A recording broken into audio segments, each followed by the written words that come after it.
Échange ce lundi 10 mai 2021 à la primature entre le Premier ministre Sama Lukonde et les caucus de députés nationaux et sénateurs de Sankourou sur les questions liées à la crise institutionnelle dans cette partie du pays. Procès Boukanga Lonzo, les sénateurs ex-premier ministre Matata Ponyo Mapon à Kinshasa depuis dimanche 9 mai pour faire face à la justice sur le présumé détournement de fonds alloués à ces projets. Suspension de la taxe Rama par le chef de l'État congolais Félix-Antoine Tshisekedi Tshilombo. Quelques Kinois ont réagi sur cette décision. Les détails dans ce journal. Merci de nous choisir pour vous informer, mesdames et messieurs. Bon début de semaine à toutes et à tous et bienvenue dans cette grande édition du journal sur la chaîne éducative. À la primature, les questions liées à la crise institutionnelle dans la province des Sankourou étaient au menu des échanges ce lundi 10 mai 2021 entre le chef du gouvernement Jean-Michel Sama Lukonde et les caucus des députés nationaux et sénateurs de cette province. Les explications avec Jean Singol. Reçu en audience ce lundi 10 mai par le Premier ministre Jean-Michel Sama Lukonde, le caucus des députés et sénateurs du Grand Sankourou étaient venus soumettre les dossiers de la crise institutionnelle qui traverse leur province. Les députés nationaux et sénateurs du Sankourou ont demandé de voir en urgence le Premier ministre suite à la crise institutionnelle qui sévit depuis 2019 au Sankourou. Cette crise institutionnelle qui persiste entre, d'une part, l'Assemblée provinciale et de l'autre, le gouverneur de province, devient persistante et plombe tout espoir de développement. Voilà la raison qui a motivé notre présence ici pour demander à son Excellence, Monsieur le Premier ministre, d'intervenir à son niveau afin de décanter cette situation. Le Premier ministre nous a promis qu'il va s'y employer pour qu'il y ait une solution urgente et qui soit trouvée. Parce que l'avenir de la province en dépend, le développement de la province en dépend aussi. Sous réserve de la saisine du président de la République, chef de l'État, qui peut user de ses pouvoirs constitutionnel, notamment l'article 198 de la Constitution, dans son alinéa 10, pour résoudre définitivement la crise, étant donné qu'elle est devenue persistante et bloque tout espoir de développement. Avec un engagement fort dans l'optique de voir les provinces fonctionner normalement pour le développement du pays, le chef du gouvernement de l'Union sacrée de la nation a rassuré ce député et sénateur de son implication dans la résolution de cette crise. Toujours à la primature, la problématique de la mise en œuvre effective de l'état de siège décrété par le chef de l'État congolais, Félix-Antoine Tshisekedi Tshilombo, dans les provinces d'Ituri et du Nord, Kivu, en proie à l'insécurité, a constitué l'essentiel de la rencontre entre le Premier ministre Jean-Michel Sama Lukonde et le ministre de la Défense Gilbert Kabanda. Les détails avec Jean Single. L'idée était de se rassurer de la bonne application et mise en œuvre effective de l'état de siège dans les provinces du Nord Kivu et de l'Ituri, une question qui restait sensible jusqu'alors. Tel était l'échange ce lundi 10 mai entre le Premier ministre Jean-Michel Sama Lukonde et le ministre de la Défense nationale Gilbert Kabanda, accompagné du chef d'état-major général des forces armées congolaises de la République démocratique du Congo. À ce stade-ci, nous venons d'échanger sur les modalités pratiques, notamment la logistique, essentiellement la logistique qui doit être urgemment débloquée pour que les gouverneurs et tout leur personnel qui est affecté à l'état de siège puissent être opérationnels sans entrave. Mais c'est une priorité. C'est nous tous, d'abord tout le gouvernement en général, et en particulier le Premier ministre, le ministre de la Défense, qui d'ailleurs, au terme de l'ordonnance créant l'état de siège et organisant l'état de siège, le ministre de la Défense est chargé de l'exécution de la mise en œuvre de cet état de siège. Face aux urgences de la situation sécuritaire, jugée prioritaire surtout dans la partie est du pays, le chef du gouvernement veille au quotidien à l'évolution de cette situation sur terrain. Il s'est de noter que l'état de siège décrété par le chef de l'État Félix Tshisekedi est opérationnel depuis le 6 mai dernier dans les provinces de l'Ituri et du Nord Kivu. Toujours politique, le président de la République démocratique du Congo, Félix-Antoine Tshisekedi Tshilombo, était le week-end dernier à Khartoum, au Soudan. C'était dans le cadre de trouver une solution à l'épineux problème du barrage Renaissance. Reportage. Khartoum, capitale de la République du Soudan, a accueilli le chef de l'État congolais pour une visite officielle ce samedi 8 mai 2021. C'est sous sa casquette de président de l'Union africaine que Félix-Antoine Tshisekedi Tshilombo entame à partir de la capitale soudanaise une série de missions de médiation, mieux d'arbitrage, dans le dossier du barrage hydroélectrique de la Renaissance au cœur des tensions entre l'Éthiopie, l'Égypte et le Soudan. À sa descente d'avion, le président de la République a été accueilli par le président du Conseil de transition qui avait à ses côtés le vice-président de cette instance dirigeante du Soudan, du Premier ministre et de la ministre soudanaise des Affaires étrangères. Après quelques pas sur le tapis rouge pour les honneurs de la garde républicaine, le président Félix-Antoine Tshisekedi Tshilombo est surpris par des ovations et chants scandés par un groupe restreint, Covid-19 oblige, constitué exclusivement de la communauté congolaise vivant à Khartoum, qui pour certains ne voulaient pas rater cette occasion en or, car c'est pour leur première fois de le voir depuis son investiture. Ces Congolais, en majorité des étudiants, ont été approchés par le chef de l'État, bravant ainsi le soleil au zénith sous une chaleur qui affiche 43 degrés Celsius.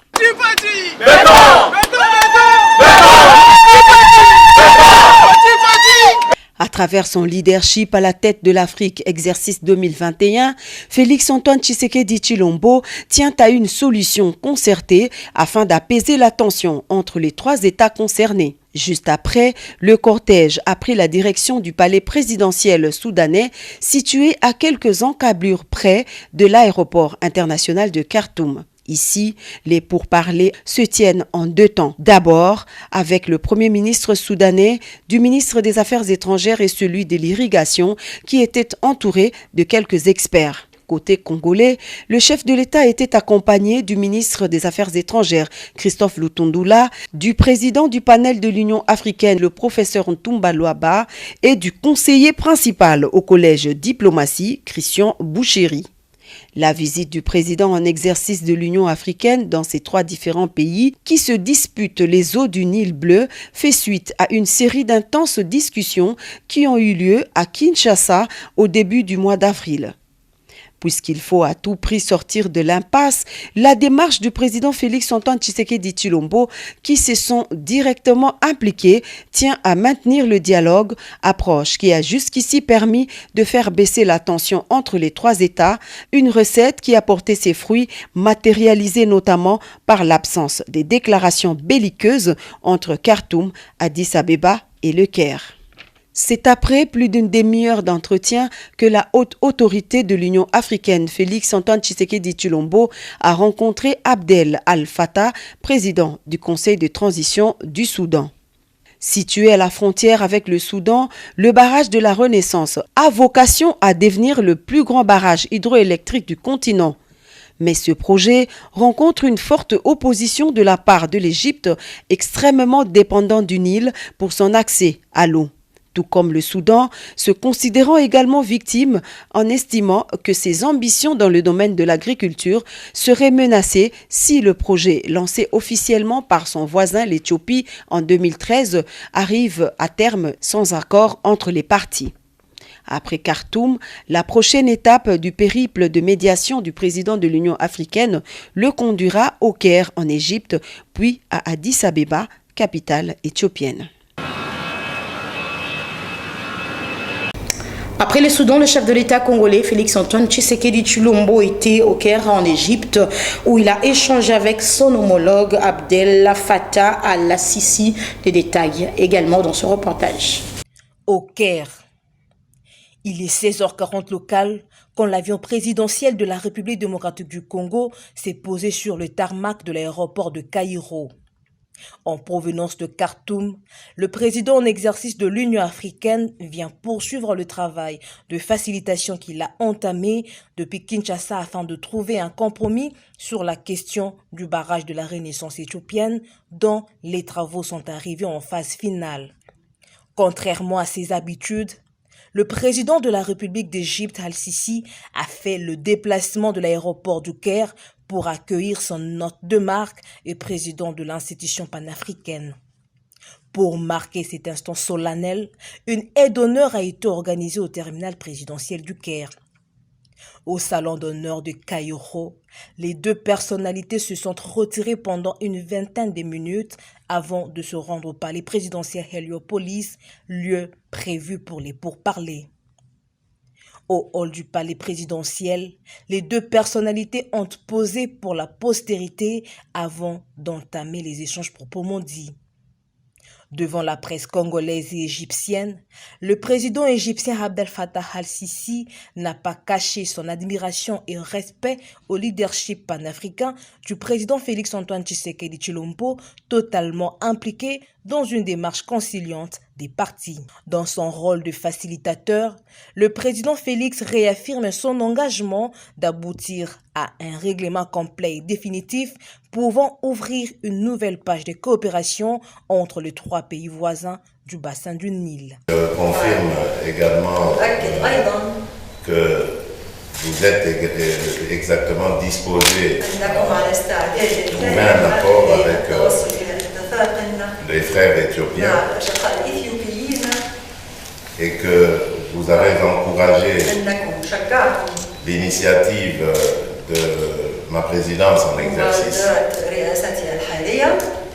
et que vous appelez de vos voeux à ce que l'Union africaine continue ses efforts, s'implique davantage pour aider à trouver une solution pacifique et un accord contraignant.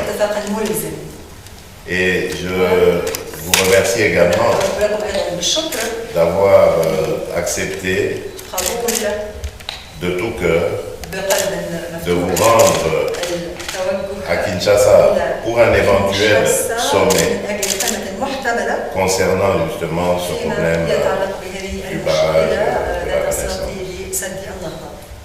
Et je me réjouis de constater qu'à l'étape du Soudan et de l'Égypte, il y a lieu d'être optimiste quant à une issue heureuse de la question. Maintenant, il ne reste plus qu'à me rendre à Addis Abeba en Éthiopie. Comme à Khartoum, le chef de l'État a échangé dans un premier temps en tête-à-tête avec son homologue avant d'élargir le cercle des discussions avec les ministres des Affaires étrangères et les ministres sectoriels concernés par la gestion des eaux et de l'environnement. Les discussions du Caire n'ont pas donné lieu à une communication publique car les mêmes échanges auront lieu avec les autorités éthiopiennes. En attendant une solution coulée sous forme juridique, les interlocuteurs du président de l'Union africaine s'accordent à reconnaître que le dialogue direct reste le seul moyen de parvenir à une solution idoine. Depuis la tripartite de Kinshasa, le président Félix-Antoine Tshisekedi Tshilombo n'a cessé de rappeler que le barrage de la Renaissance éthiopienne en tant que grand projet intégrateur ne doit pas être source de malheur, mais au contraire, il devrait servir de modèle dans le cadre de la zone de libre-échange continentale africaine. Juste après la séance de travail, le cortège présidentiel s'est dirigé au palais royal Kuba, l'un des différents palais égyptiens qui servent actuellement de maison d'hôtes officielle du pays pour les dignitaires en visite. Après le Caire, cap vers Addis Abeba. Dernière étape de la tournée du président de l'Union africaine dans le cadre du dossier sur le barrage de la Renaissance éthiopienne.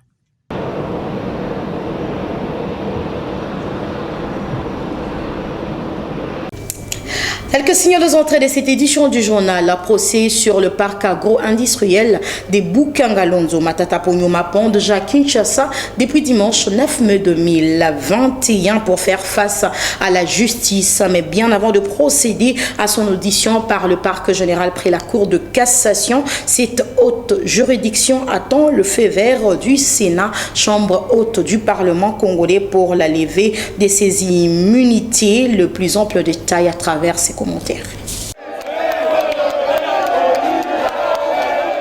Arrivé à Kinshasa le dimanche 9 mai 2021 dans l'après-midi, le sénateur et premier ministre honoraire Augustin Matata Ponyo Mapon, en provenance de Conakry, capitale guinéenne, est venu faire face à la justice dans le procès sur le présumé détournement de fonds alloués au parc agro-industriel de Bukangalonzo.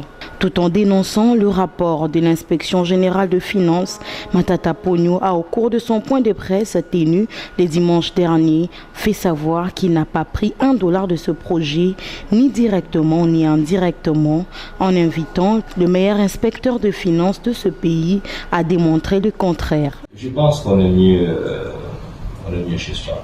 Je ne crains rien. Et si je craignais quelque chose, je ne serais pas rentré. Parce que beaucoup de gens m'ont dit, je vous parle de l'histoire de cette maman âgée qui a appelé son fils, le politicien ici, en train de pleurer. Et je n'ose même pas vous citer la province parce que vous serez étonné de la province parce qu'il n'est pas de l'Est du pays. Et je pense, à mon avis, qu'à un certain moment de la vie, on doit savoir pourquoi on est venu sur Terre. On n'est pas venu sur Terre pour la jouissance. On est venu pour offrir à l'humanité le progrès, le bien-être. Et donc, je ne crains rien. Je suis un citoyen comme tous les autres, le fait de chair, le sang. Et donc, si l'injustice doit prévaloir contre la justice, je m'inclinerai. Et l'inspection générale de finances a fait savoir que l'interpellation de la justice est faite sur intime conviction du parquet après recoupement de plusieurs sources d'informations et faits, et non seulement sur base de son rapport. Pour rappel, il est reproché à Augustin Matata Ponyo, selon un rapport ficelé par l'inspection générale de finances, les détournements présumés de plus de 7 millions de dollars américains liés à la commande de machines et intrants auprès de firmes sud-africaines Africom. Et également cité dans ces dossiers la nommée Ido Kamonji, ancienne directrice générale de Bukangalonzo. L'autre grief à charge de Matata Ponyo Mapon concerne le paiement d'un montant de près de 520 millions de dollars américains à une firme dénommée Desticloc pour de frais de gestion, alors que selon le rapport d'inspection générale de finances, cette société n'est pas signalée dans le partenariat conclu entre l'État congolais et Africom. Tout à fait autre chose. À présent, la fondation Dito Monizi a organisé le week-end dernier l'opération Salongo obligatoire sur le boulevard Kimbuta dans la commune de Njili, et ensuite un match de football loisir sur le terrain Sainte-Thérèse. Il faut noter qu'au cours de ces activités, le député national, l'élu de la Tchangou, Dito Monizi Blaise, a lancé l'appel au soutien aux actions du chef de l'État congolais Félix-Antoine Tshisekedi Tshilombo. Reportage signé par Joël Nomakoy.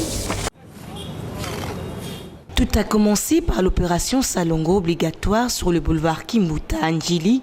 Tous les membres de la fondation, hommes et femmes, jeunes et vieux, ont pris part de manière active à cette activité.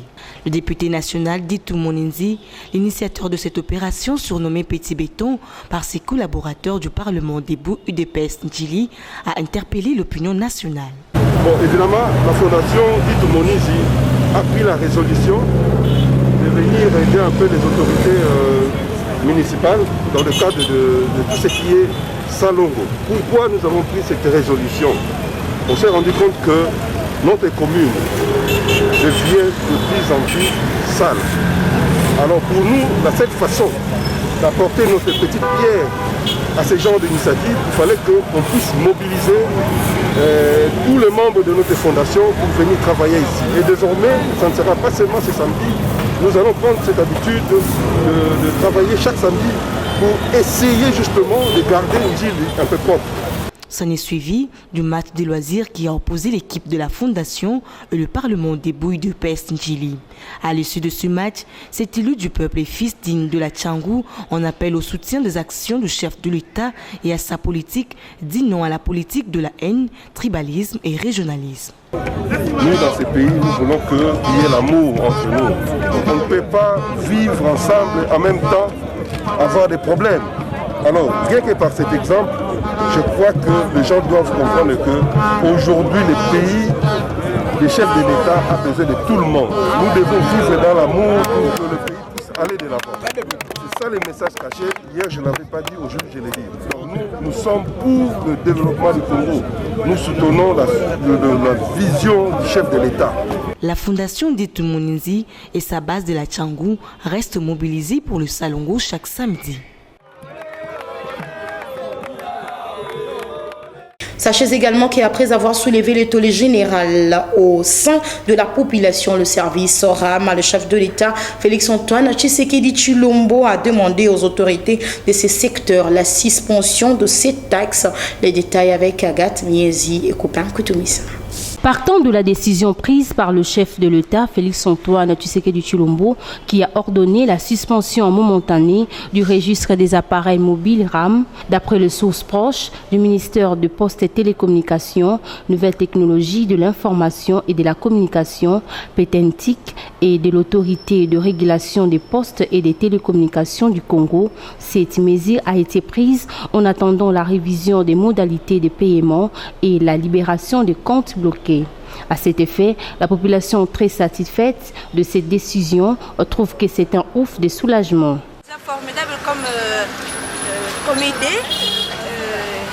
Le RAM nous avait fait souffrir. On a vraiment souffert avec la RAM. Mais vraiment on est content de savoir que c'est enfin fini de se louer.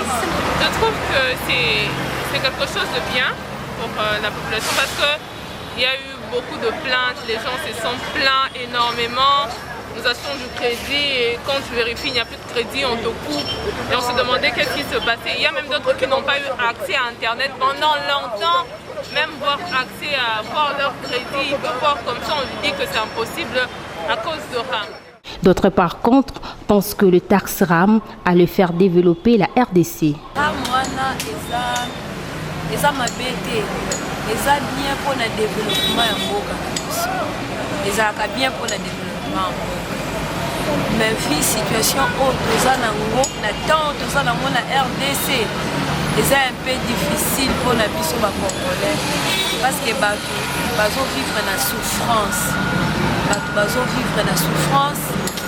Taza salaire en que taza na celui moi crédit na ya que pour salela. Il s'est de rappeler que lors du Conseil des ministres du vendredi 7 mai dernier, le vice-premier ministre en charge de l'Intérieur, Daniel Asselo, a rapporté au Conseil le mécontentement des utilisateurs des réseaux de télécommunications vis-à-vis des méthodes des prélèvements de la taxe RAM initiée par l'autorité de régulation de la poste et des télécommunications du Congo. En religion, c'était sous le thème « Les rejetons » que le responsable de l'Assemblée chrétienne de la paix, Bonne Nouvelle, Jean Bétou, a communié le dimanche 9 mai 2021 avec le fidèle chrétien de son église, témoin de l'événement, Junior Twendele et Daniel Ngando. 2 Rois chapitre 7, verset 9. Lors de ces cultes dominicales, le pasteur responsable de l'Assemblée chrétienne de la paix, Bonne Nouvelle, dans sa prédication, s'est apaisanti sur le thème « Le rejeton » tiré du livre de 2 Rois 7, 1 à 11. Les Syriens venaient confisquer tout ce que les enfants d'Israël pouvaient avoir.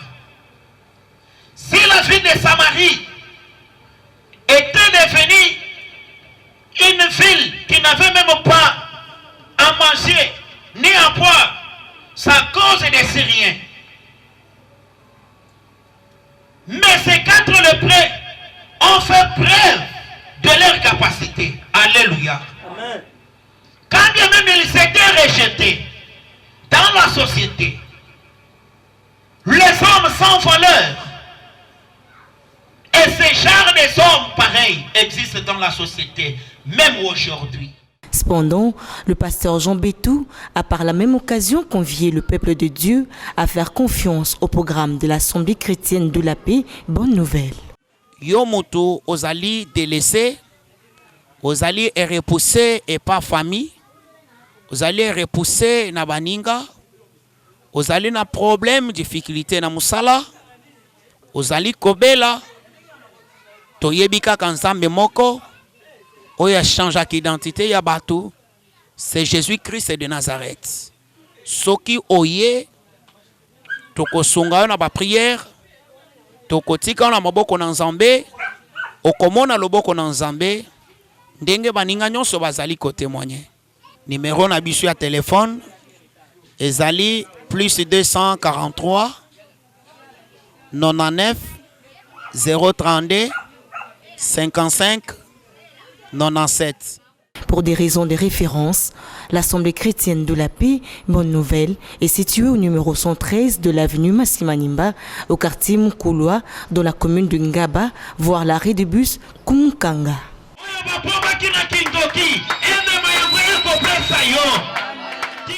Dans le reste de l'actualité, célébration chaque deuxième dimanche du mois de mai de la fête de mère, question de rendre un hommage mérité à toutes les mamans du monde. À cette occasion, Stéphanie Mbombo, présidente du parti politique Cercle des réformateurs intègres du Congo, CRIC, explique les rôles primordiaux de la mère au sein de la société au micro d'Agathe Miezi. Et copain Koutoumi, ça une fois de plus. Le premier rôle de la gratuité, l'éducation, c'est en famille.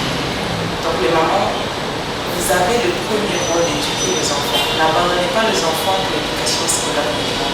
Parce que c'est vous qui l'éduquez à la base, c'est vous qui les formez. Donc c'est vous qui définissez le rôle et la valeur ajoutée de ces enfants dans la société. Nous savons, quand nous mourrons un jour, parce que je suis chrétienne, nous ne pouvons pas rendre compte peut-être pour le travail qu'on n'a pas bien fait, nous rendons compte pour les enfants que Dieu nous a donnés de nos entrailles. Vraiment, les mamans, n'abandonnez pas. On sait que ce n'est pas facile. Vous êtes des brouillards, vous devez chercher la nourriture, chercher à manger. Prenez le temps de vous occuper des enfants. Et en même temps, je reviens sur le père, parce que moi, je n'ai pas été élevée par une mère, j'ai été élevée par un homme. Et que le père, vous avez un rôle très important à jouer. Donc, les enfants vous écoutent aussi plus que leur maman, parce que la maman peut parler à l'endroit de la journée sans que l'enfant l'écoute. Le papa peut parler une seule fois et l'enfant écoute de beaucoup plus attention. Vraiment, les mamans, félicitations pour votre rôle de maman, votre rôle de fille que vous donnez.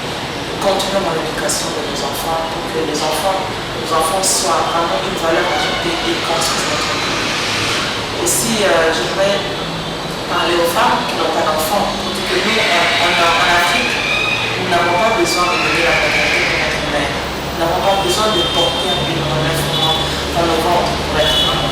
Vous êtes mère par rapport à votre féminité. Vous êtes mère parce que vous avez des nièces, vous avez des petites sœurs, vous avez des cousines que vous devez éduquer. Vous avez des responsabilités dans l'État que vous devez éduquer aussi. Toute femme a en elle cette séquence de protection et d'éducation. Nous félicitons aussi pour vous qui éduquez d'autres enfants, vous qui adoptez des enfants. Vraiment, le rôle, comme on dit, nous félicitons. Et en justice pour avoir insulté les policiers pendant qu'ils faisaient leur travail la nuit, Chisa Mumba est désormais entre les mains de la justice. Les détails dans ce reportage. Tis Mumba sous les verrous. Le reconnaissez-vous? Remontons les temps pour vous rafraîchir la mémoire.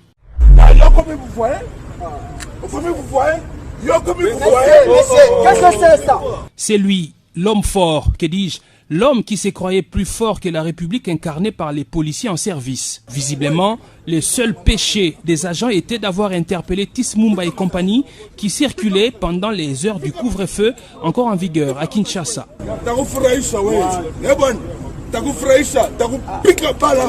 L'acte civique posé par Mumba a scandalisé tout le pays. Le mercredi 28 avril 2021, sous l'impulsion du commissaire provincial de la police, le général Silvano Kassongo, les 3 policiers victimes de Tis Mumba ont porté plainte au parquet de la Gombe. Ils ont été conduits par le colonel Miguel Bagaya, chef du département sécurité publique et chargé des opérations. Sous pied de l'article 44 de la loi numéro 13/013 du 1er janvier 2013 portant statut du personnel de carrière de la police nationale, le policier a droit à une protection juridique, judiciaire, sociale et ne peut faire l'objet de quelque nature que ce soit, des insultes, des menaces, des diffamations.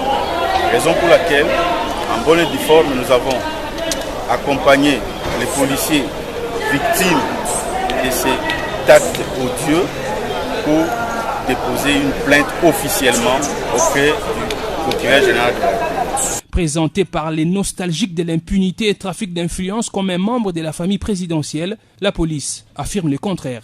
Contrairement à ce qui s'est dit dans les réseaux sociaux, ce qui est véhiculé dans les réseaux sociaux, en rapport au statut du présumé auteur, je confirme ici que ça n'a rien à voir avec la famille du chef de l'État. Ça, je le confirme. Nous avons mené des investigations, nous avons tous les renseignements possibles. Il n'a rien à voir avec la famille du chef de l'État.